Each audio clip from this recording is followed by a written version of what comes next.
আসসালামু আলাইকুম ও রহমতুল্লাহি ওয়া বারাকাতুহু। বিসমিল্লাহির রহমানির রহিম। প্রিয় বন্ধুরা, আপনারা এই বৃষ্টিকে লক্ষ্য করুন।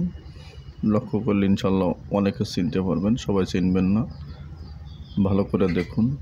তবে বন্ধুরা, দেখা আপনাদের কাছে অনুরোধ, ভিডিওটি সাবস্ক্রাইব করবেন, শেয়ার করে দিবেন এবং লাইক করবেন। সেবার শেয়ার করে সবার মাঝে আপনি পৌঁছিয়ে দিবেন, আপনার দায়িত্ব থাকলো। কারণ এক কঠিন ওষুধি গাছ, ওষুধে বীজ আমি আপনাদেরকে দিচ্ছি। হয়তো অনেকে জানলে অবাক হবেন যে এর ভিতরে এই গুণাগুণ। যারা কবিরাজি করেন তারা জানেন এর ভিতরে কী অবস্থা আছে। তাই আমি আপনাদেরকে দিলাম, আপনারা সাদরে গ্রহণ করুন, কোনো অলসতা করেন না।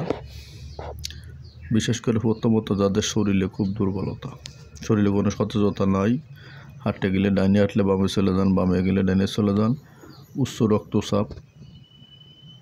রক্তচাপ, মেদ, বুড়ির ঠেলায় হাঁটতে পারেন না, খাবার খাইতে পারেন না, শুতে পারেন না, উজু করতে পারেন না, গোসল করতে পারেন না, তাদের জন্য মহা ঔষধ। শরীরে কোনো শক্তি নেই, হাড় গড়ে যেখানে সেখানে ব্যথা, এবং আপনার গোপন অঙ্গে খুব সমস্যা আছে।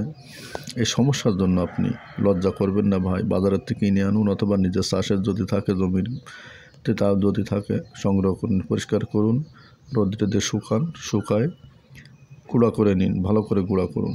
গুঁড়া করে চা চামচের হাফ চামচ, মাত্র পাউডারটাকে চা চামচ হাফ চামচ নেবেন, আর হাফ গিলাস দুধ নেবেন, ওর ভিতরে নিয়ে ভালো করে গুলে প্রত্যেক দিন দুবেলা খাবেন। যদি আপনি দুবেলা খেতে পারেন একটা মাস, যাদের থাইরয়েডের সমস্যা আছে, এতে কিন্তু আপনার ক্যান্সারের ঝুঁকিও কমায়।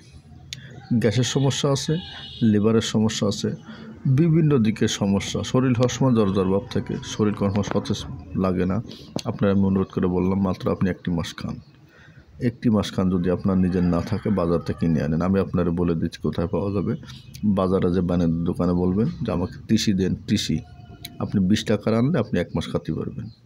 এমন কোনো দাম না, কারণ আমি এগুলো কিনে বাজার থেকে আনি, আমি ওষুধ বানাই, মানুষকে মাঝে মধ্যে দিয়ে অনুরোধের উপরে, না হলো দিই না, কারণ সচরাচর বানাইতে পারি না, সময়ের ব্যাপার।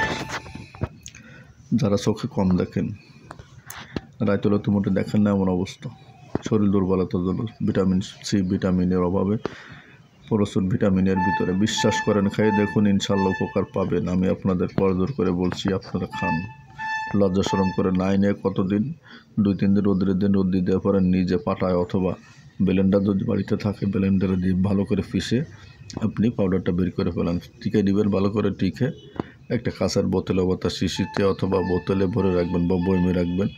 যা আপনার হরলিক্সের যে বয়মগুলো থাকে ওর ভিতরে ভরে রাখুন। প্রত্যেক দিন সকালবেলায় বাসি ফেটে চা চামচ, হাফ চামচ, যদি আপনার দুধ ম্যানেজ না করতে পারেন মধু দিয়ে খান, রেগুলার মধু দিয়ে খান, দুবেলা খান, রাতে ভাত খাওয়ার পর আধা ঘন্টা পরে খাবেন, সকালে বাসি পেটে খাবেন। চা চামচ হাফ চামচ ভালো করে মিক্স করে নিয়ে হাতেটা ডলা দিয়ে ভালো করে মিক্স করে নিয়ে খাবেন। ইনশাল্লাহ আপনি 1 সপ্তাহ পরে বুঝতে পারবেন যে আপনার শরীরে কিছু অ্যাকশান শুরু হয়ে গেছে। ইনশাল্লাহ কোনো ক্ষতি নাই, উপকার ছাড়া এই ভিতরে কোনো ক্ষতি কিছু থাকে না। তাই আমি আপনাদেরকে অনুরোধ করে বলবো আপনারা খান। বারবার অনুরোধ করে বলি এই কারণে যে আপনাদের উপকার হবে। হাজার লক্ষ টাকা আপনারা ডাক্তারের কাছে দিচ্ছেন, অথচ 20, 30, 50 টাকা আপনি যে হাজার টাকার উপকৃত হবেন তা আপনি জানেন না। যদি না জানেন, আজকেরা জানলেন, বাজার থেকে টিসি কিনে এনে খান। আগে তো আমাদের এলাকায় চাষ হতো, এখন আর হয় না। যার এলাকায় চাষ হয়েছে, যদি চাষেরটা খাতে পারেন সবথেকে ভালো হবে, কারণ ওইটা মালটা তাজা থাকে, বাজারে মাল অনেক সময় ডাস্ট থাকে, নষ্ট থাকে। তাই সবাই চেষ্টা করবেন সাজো মালটা নিয়ে 200 গ্রাম কিনে আনেন, 250 আনেন, 250 গ্রাম হয়তো 30 টাকা 40 টাকা নেবেন। কিনে এনে আপনি রোদ্রে দিয়ে ভালো করে পরিষ্কার করে রোদ্রে দিয়ে শুকাইয়ে গুঁড়ো করে পাউডার করে, সেই পাউডারটা প্রত্যেক দিন সকাল এবং বিকালে 2 বেলা 1 চামচ খাবেন, হাফ চামচ করে। 2 চামচ মধু নেন, আর যদি না থাকে আপনি গরুর দুধ দিয়ে তার খান, প্রত্যেক দিন খান। হাফ গ্লাস দুধ নেবেন, নিয়ে ওর সাথে মিক্স করে বাস আল্লাহর নাম নিয়ে বাস খেয়ে ফেলবেন। আপনি আল্লাহকে যে নামে ডাকেন সেই নাম নিয়ে বলেন, আল্লাহ পাকের নাম ধরে যে কোনো নাম নিয়ে ডাকলে ইনশাল্লাহ কাজ হবে। আল্লাহ পাক এতে খুশি। আল্লাহকে স্মরণ করে খাবেন, কারণ মাল হচ্ছে আল্লাহর, আপনি আল্লাহর, আমি আল্লাহ, সব কিছু আল্লাহর। যেহেতু আল্লাহকে না বলে খেলে জিনিসটা কাজ কম হয়, আপনি বিশ্বাস করেন বা না করেন, এটা পরীক্ষিত জিনিস। আল্লাহকে স্বীকার করে আল্লাহকে বলে খেতে হবে, কারণ আল্লাহকে বলে খাইলে আমার কোনো জবাব নাই, না বলে খাইলে কিন্তু জবাব আছে। সবাইকে ধন্যবাদ, ভিডিওটি শেয়ার করে দিবেন। আসসালামু আলাইকুম ওয়া রাহমাতুল্লাহি ওয়া বারাকাতুহু।